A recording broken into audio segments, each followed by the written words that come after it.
এটি হচ্ছে স্যামসাং এর হিস্টোরি ক্রিয়েট করা ফোন স্যামসাং গ্যালাক্সি S9, যেখান থেকে 16:9 রেশিওর শুরু উইথ কার্ভড ডিসপ্লে।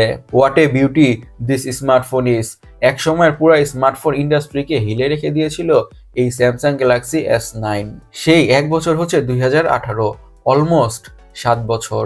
অ্যাপেলের স্মার্টফোনগুলো তো লং টার্ম ইউজের জন্য খুবই ফেমাস, রাইট? স্যামসাং এর ফ্ল্যাগশিপ ফোনগুলো 7 বছর পরে সে অ্যাকচুয়ালিতে কেমন পারফর্ম করে সেটা নিয়ে কথা বলা যাক আজকের ভিডিওতে। শুরুতেই পারফরমেন্সের কথা বললে this phone is smooth. Performance দেখে বোঝার কোনো ওয়ে বা উপায় নাই যে এটি 7 বছর আগের ফোন, কজ স্টিল কোনো ল্যাগ বা হ্যাংয়ের ইস্যুসই নাই। App opening, closing, switching between apps, multitasking, এমন রেগুলার কাজগুলো খুবই ইজির সাথে হ্যান্ডেল করে ফেলে। This phone is justifying its flagship tag. এতদিন পরে সেও, লিটারেলি 7 বছর পরে সেও। আর গেমিং পারফরমেন্সও অনেকটাই ভালো, স্টিল যে কোনো ধরনের গেমসই খুবই ভালোভাবে খেলা যায়। গেমিং পারফরমেন্সও খুবই স্মুথ আর নাইস। আর এই ফোনটির গেমিং পারফরমেন্স অ্যাকচুয়ালিতে অনেক বেশি enjoyable. Speaking of enjoyable, enjoy the game play.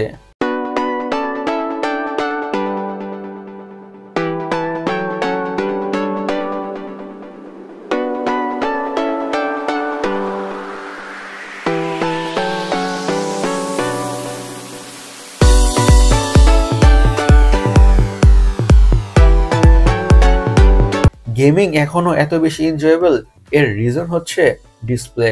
Samsung যে best display in market provide করে সেই ব্যাপারে তো কোনো সন্দেহই নাই, রাইট? এই 5.8 ইঞ্চের super AMOLED display is amazing. যে কোনো কিছুই এই ডিসপ্লেতে দেখতে খুবই জোস লাগে। কন্টেন্ট গুলা দেখতে খুবই ট্রু টু লাইফ লাগে। ডিসপ্লের কালার, কন্ট্রাস্ট, ব্রাইটনেস, ভিভিডনেস সবকিছুই লিটারেলি অন পয়েন্ট। এই 7 বছর আগের ফোনটির ডিসপ্লে স্টিল এখনকার দিনে অনেক স্মার্টফোনের ডিসপ্লেকে চ্যালেঞ্জ করার মতো, ইফ নট বেটার। আর এই 16:9 অ্যাসপেক্ট রেশিওর জন্য ফোনটি এখনো দেখতে অনেকটাই ট্রেন্ডি লাগে। ফোনটির ফিঙ্গারপ্রিন্ট সেন্সরের আনলকিং স্পিডটা এতদিন পরে স্টিল গুড। টাচ করার সাথে সাথেই আনলক করে ফেলে। ফোনটির সবগুলো বাটনস স্টিল ইউজেবল, ঠিকঠাকভাবেই কাজ করে এতদিন পরে সেও। ফোনটির network quality still top notch. কথা বলার সময় কল ড্রপের কোনো ইস্যুসই নাই। অপর পাশ থেকে খুবই ভালোভাবে কথা বা ভয়েস শুনতে পারে, no issues over here. Speaking of issues, ফোনটিতে কিছুটা হিটিং ইস্যুস আছে।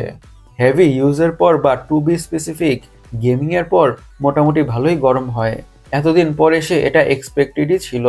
একেবারে আনকমফোর্টেবল লেভেলের হিট হয় না, but this phone still hits up. Now let's talk about battery. 7 বছরের টাইমলাইন প্লাস মাত্র 3000 mAh এর ব্যাটারি কনসিডার করলে বলবো ব্যাটারি লাইফ স্টিল সারপ্রাইজিং। যদিও দিন শেষে একবার তো চার্জ করা লাগেই, বাট একেবারে লাইট ইউজে একদিনও চলে যায়। এতদিন পরে সে এত ভালো ব্যাটারি ব্যাকআপ এক্সপেক্টেড ছিল না। এখন গ্যালাক্সি S9 এর বেস্ট পার্ট ক্যামেরা নিয়ে কথা বলা যাক। ভেরিয়েবল অ্যাপারচার যুক্ত 12 মেগাপিক্সেলের প্রাইমারি সেন্সরটা অ্যামেজিং, লিটারালি অ্যামেজিং।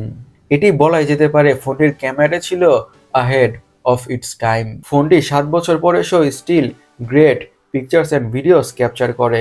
ছবিগুলো লো লাইটে still colour accurate, sharp and detailed. আর ডাইনামিক রেঞ্জও খুবই ভালো।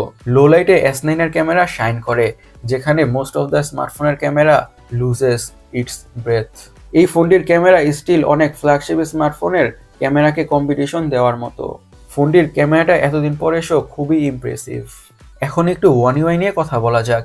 এই One UIটাই স্মার্টফোনের হিস্টোরি বা টু বি স্পেসিফিক স্যামসাং স্মার্টফোনগুলোর হিস্টোরি সবসময়ের জন্য চেঞ্জ করে দিয়েছে। টাচউইজ ছিল মারাত্মক স্লো, আর One UI হচ্ছে মারাত্মক ফাস্ট। পুরাই উল্টা। One UI এর বেস্ট পার্ট হচ্ছে এই ইউআইটা স্মুথ, ক্লিন আর ফাস্ট। এই One UI এর জন্য স্যামসাং এর স্মার্টফোনগুলো ইউজ করার সময় অনেকটা ফ্লুইড ফিল হয়। স্পিকিং অফ ফিল, বড় বড় হিউজ স্মার্টফোনের ভিড়ে Samsung Galaxy S9 feels amazing on hand. 5.8 ইঞ্চের ছোট ডিসপ্লে হওয়ার কারণে ফোনটি খুবই কম্প্যাক্ট আর কমফোর্টেবল ফিল হয় হাতে। আর কার্ভড ডিসপ্লের জন্য ফোনটি 7 বছর পরে দেখতে খুবই ট্রেন্ডি লাগে। এখন সিম্পলি এক কথায় এটা বলাই যেতে পারে, 7 বছর পরে স্যামসাং এর ফ্ল্যাগশিপ ফোনগুলো স্টিল আ চ্যাম্প।